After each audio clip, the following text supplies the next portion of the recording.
Welcome to our channel, ladies and gentlemen. There is a problem in the country, and the leaders who are supposed to understand the problem and give leadership are blind to the problems that are bedeviling Kenyans. William Ruto himself seems to be in his own world, and he seems to have detached himself from what Kenyans feel or what Kenyans are telling him. When Jesus went to the streets, they had a memorandum. There were problems that they felt were bedeviling this country, and they gave it to William Ruto because most of them emanated from William Ruto himself, especially after he had campaigned promising to give leadership, to give a plan, an economic and political plan that seems to have failed. And I would want us to begin by listening to William Ruto today, where he was giving him his views on what he feels is the remedy to what has ailed our country. And he was telling the country that very arrogantly, because you'll watch this video in a while, he's saying, I have formed a government of national unity, and therefore there's no problem now. There is no excuse. I mean, he's just trying to say no one should even talk of going to the streets. No one should ask questions that the Gen Zs were asking. And I listened to William Ruto, I thought, there's a big problem. Can't you listen to our president? Sasa saa hizi tumeunda serikali ya kila mtu. Hakuna mtu sasa ya kulalamika. Hakuna mtu ya kupingana. Sasa sisi wote tusimame pamoja. Tupangane pamoja. Tuungane, tushirikiane. Ile sasa kazi iko ni vile tutashirikiana tutatue changamoto za taifa letu la Kenya tukiwa pamoja. Ile kazi iko sasa ni kupanga maendeleo ya taifa letu la Kenya tukiwa pamoja. Hakuna sasa vizingizio tena. Hakuna vijisababu tena. Hakuna excuses ya kusema kwa sababu ya hii, kwa sababu ya hii. Sasa hii serikali imeunganisha watu wote hapo ndani. Ladies and gentlemen, the reason why I have a problem with the statements of President William Ruto, while it is not bad to form what he thinks is the national, he calls it a government of national unity, he should not think that that is the final remedy to what has been ailing the country. And when he's telling us that this is a government that now, he's saying that he has accommodated every person. What exactly does it mean? Because what William Ruto is telling us that he has incorporated Joe from Mombasa, Oparanya from Western, Mbadi, and Piondai from Nyanza. And according to him, those four people are the face of Kenyans. That when he first formed his cabinet, those people were not there, and therefore that was not a government of national unity. But by including them, now William Ruto is bragging that he has formed a government of national unity. Not only is he bragging, he's also telling us that now there is no excuse. No one should ask questions. No one should go to the streets. I mean, this is why I keep on saying that our president is naked, but there's no one that should tell him that he is naked. The reason why I'm saying that there's a problem here, among the problems that the Gen Zs were talking about were corruption and wastage, were the stubborn nature, the obstinate nature of our members of parliament when they are told, when Kenyans speak to them, they please the executive instead of voting and making laws in favor of Kenyans. They will always vote in favor of William Samoei Ruto. And this form part of the protest. Look, for example, when MPs were given a chance to scrutinize Mithika Linturi after he had messed the agriculture sector, fake fertilizer getting into our market. And he was telling us that, I mean, in the face of it, when even his permanent secretary, the principal secretary in the very ministry, Rono, disagreed with him.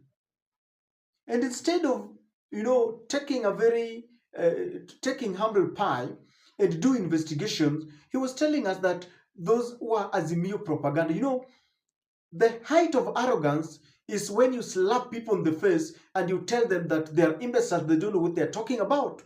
When farmers were, telling us that indeed we have found this fertilizer, the best thing that sometimes you do, we are human beings, we are never impeccable. But you tell people, I'm sorry, I'm going to investigate, and you bring people to book.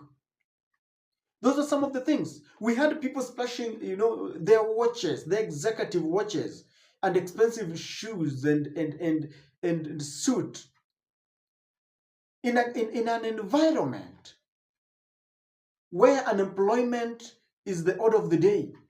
There are families that cannot afford 1 million a day.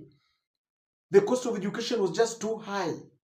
And then we have people whom we knew just the other day. They were senators and members of parliament, and now their lives have all of a sudden changed. And they're telling Kenyans that we don't know what we're talking about.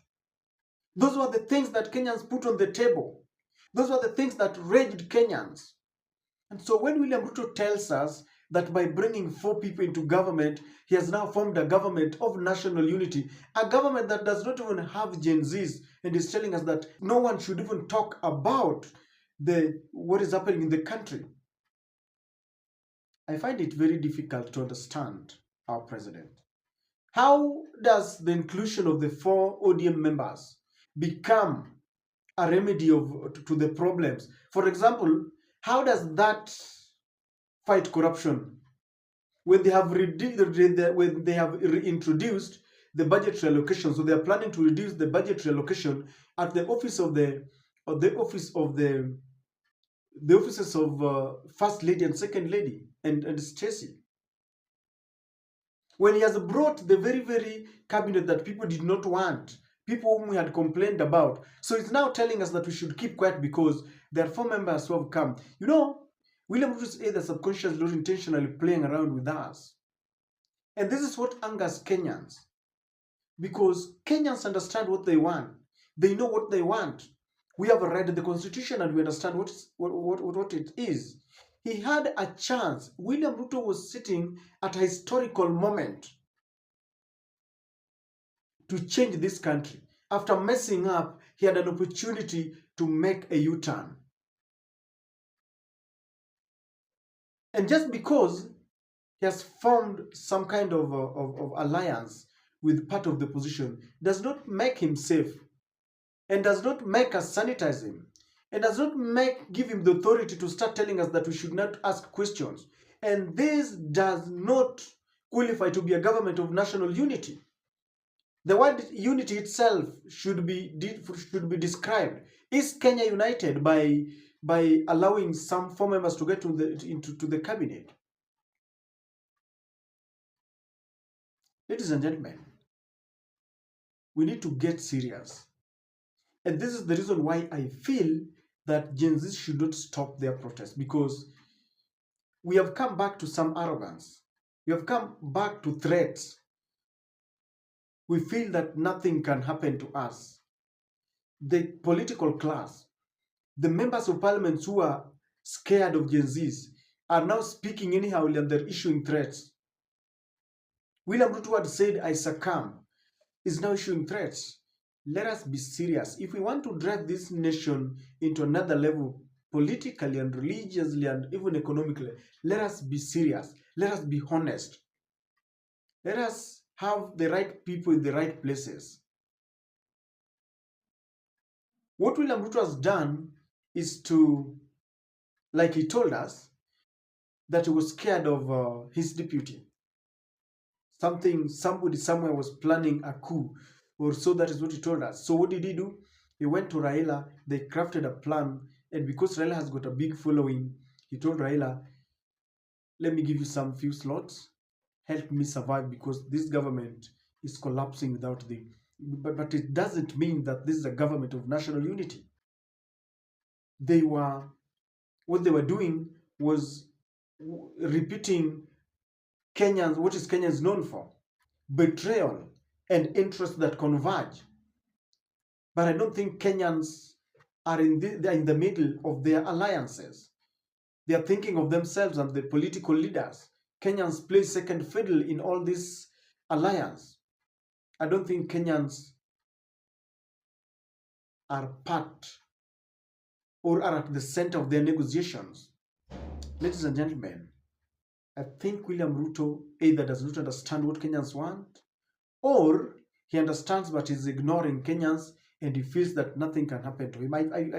I listened to those statements and I found the statements very reckless, if you ask me.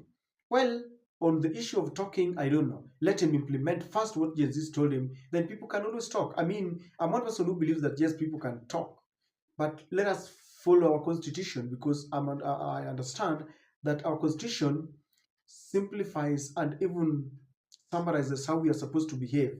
The problem that we have is that we don't follow the constitution with a lot of impunity when it comes to corruption and wastage, because there is no political goodwill. And this is a challenge to William Samoei Ruto, that he should do more. Gen Zs have said it is 8th. Let's wait and see what will happen.